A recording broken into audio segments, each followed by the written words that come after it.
Freedom farming Tamil நேயர்களுக்கு வணக்கம். இன்னைக்கு இந்த வீடியோவில் நம்ம என்ன பார்க்க போறோம்னா, மழைக்காலம்லாம் ஸ்டார்ட் ஆயிடுச்சுல, ஸோ அதுக்காக வேளாண் ராசி பலன் பார்க்க போகிறோம். அது என்ன வேளாண் ராசி பலன்னு கேட்குறீங்களா? வருஷத்தோட முதல் தேதி அன்னைக்கு எல்லா ஜோசியக்காரங்களும் இப்படி கேமரா முன்னாடி வந்து உட்காந்துட்டு, மேஷ ராசிக்காரர்களே இதை பண்ணுங்க, கடக ராசிக்காரர்களே இதை பண்ணாதீங்க அப்படின்னு சொல்றாங்கல்ல. அதே மாதிரி மழை காலத்துக்கு நம்ம வேளாண், அதாவது நம்ம விவசாயிகள் என்னென்ன பயிர் போடலாம், என்னென்ன பயிர் போடக்கூடாது அப்படின்னு ரீஜன் வைஸாக சொல்ல போகிறேன். அதுதான் வேளாண் ராசி பலன். புதுசாக இருக்குல்ல? அதை தான் நம்ம இன்னைக்கு இந்த வீடியோவில் பார்க்க போகிறோம். இது ஃப்ரீடம் ஃபார்மிங் தமிழ் சேனல் வேளாண் ராசி பலன் எடிஷன். நான் உங்கள் தர்ஷினி. வாங்க வீடியோக்குள்ளே போயிடலாம்.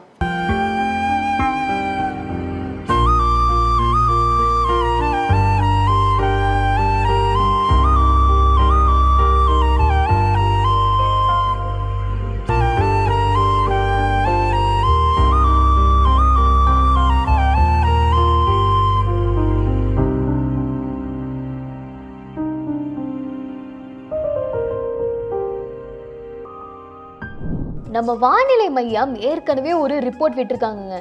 ஆனால் அவங்க நாளைக்கு மழை பெய்யுதுன்னு சொன்னால் அன்றைக்கி தான் சூரியன் நல்லா கொளுத்தி போடும். சூறாவளி வருதுன்னு சொன்னால் அப்போ தான் மழை மெல்லிசாக பெய்யும்.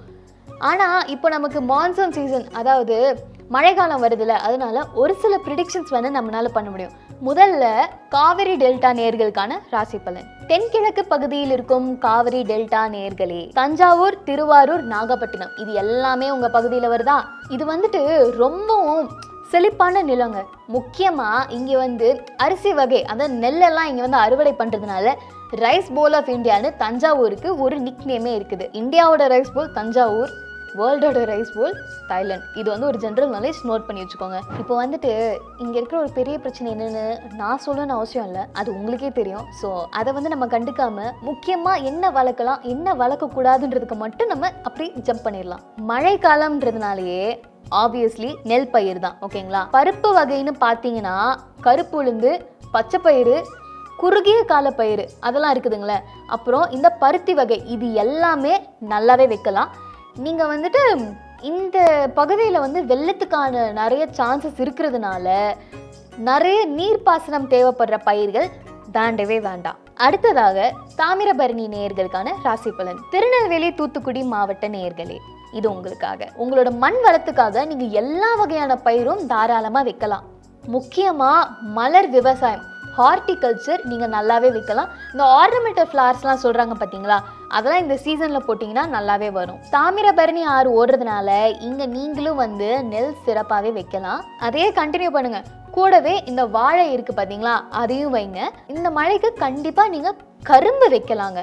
நீங்கள் என்ன வைக்கக்கூடாதுன்னா ட்ராட் ரெசிஸ்டன்ட், அதாவது தண்ணி தேவைப்படாத பயிர்கள் இது தவிர்க்கலாம்.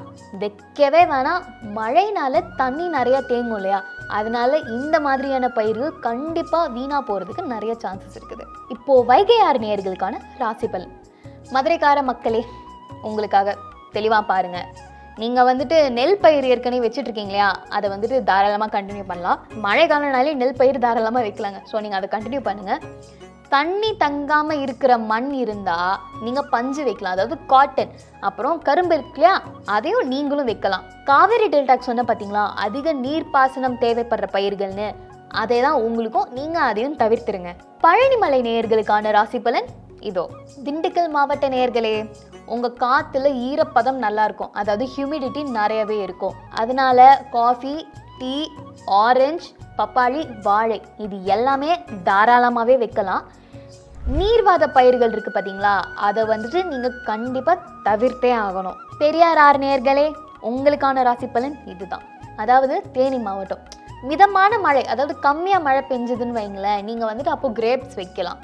மற்றவங்களுக்கு சொன்ன மாதிரி உங்களுக்கும் உங்கள் நிலத்துலையும் வாழை நல்லாவே வளரும், நீங்கள் அதையும் வைக்கலாம். காய்கறி வகையில் இந்த தக்காளி, பீன்ஸ், மிளகாய் இது எல்லாமே நல்லா சூப்பராகவே வளரும். ஸோ நீங்கள் அதையும் வைக்கலாம். ரொம்பவும் தண்ணி தேவைப்படுற பயிர்கள் வேணவே வேணாம்.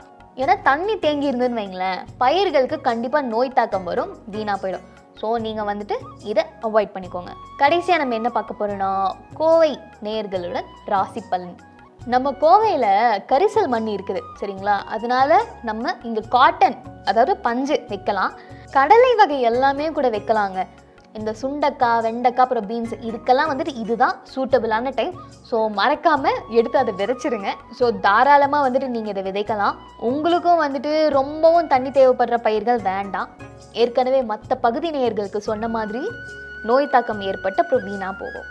அப்புறம் வந்துட்டு நீங்கள் முக்கியமாக பார்க்க வேண்டியது என்னென்னா, மழையோட பேட்டர்ன் எப்படி இருக்குன்னு பார்த்துட்டு நீங்கள் எதுவாக இருந்தாலும் விதைக்கலாம். ஸோ இத்துடன் வேளாண் ராசி பலன் முடிவடைகிறது. உங்களுக்கு இந்த மாதிரி வேளாண் விஷயமாகவும் இல்லை கால்நடைகள் பற்றியும் நிறையா தெரிஞ்சுக்கணும் அப்படின்னா மறக்காமல் ஃப்ரீடம் ஃபார்மிங் தமிழ் சேனலுக்கு சப்ஸ்கிரைப் பண்ணிக்கோங்க.